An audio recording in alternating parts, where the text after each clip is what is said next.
Real quick before I get started on this, it is 2024, and this is the best solution we have for hooking up temp sensors to gauges on Subarus. Like, we don't have a wiring harness adapter or anything else, it's just this. This is what we have. That's fucking crazy.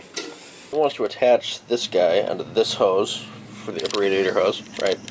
Now, what they want us to do is make a cut right here that we can attach both sides from the hose onto here.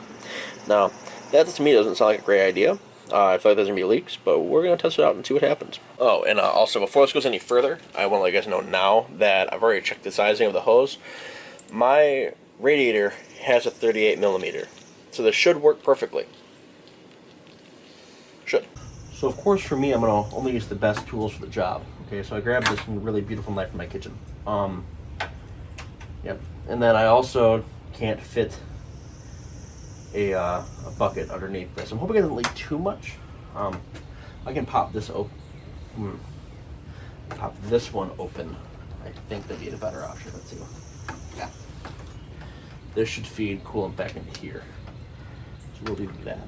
This is not the way you're supposed to do this, by the way. I'm just going to show you the easiest way to lose all your coolant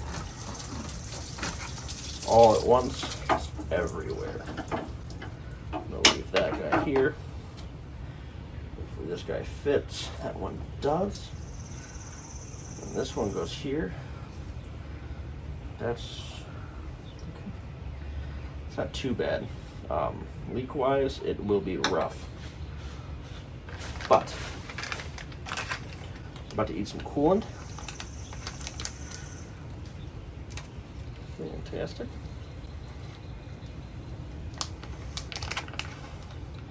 Now after this job's over, I'm gonna have to reburp the system. My camera didn't like that idea just as much as I didn't. Now I guess we can switch angles. I'm gonna take our knife, make it a screwdriver, and piss your girl off a little bit. She's gonna see us later. Sorry. Slide that onto here like so.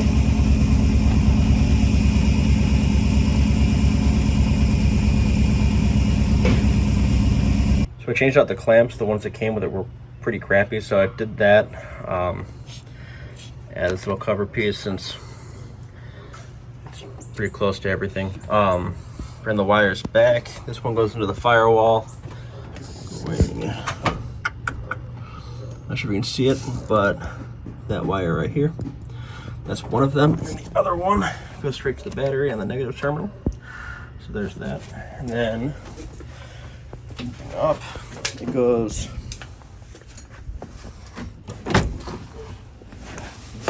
There we go. There. It goes through the bottom, works its way up through here, behind the cluster, into this corner here is where I fed it through, and then right into the gauge. So there's pretty much how it's routed from beginning to end. But it wasn't that bad of an install. I wish I would show you guys the video too, the actually wiring it up, but I couldn't really get the right angles for it and all the maneuverability and whatnot. But here it is, all put together. I'm going to test and show you that it works. It's cold right now, but if you look, the oil pressure is all the way up because that gauge is not on yet. That's going to be coming up next. This is the water temp gauge. As you can see, it's all the way low.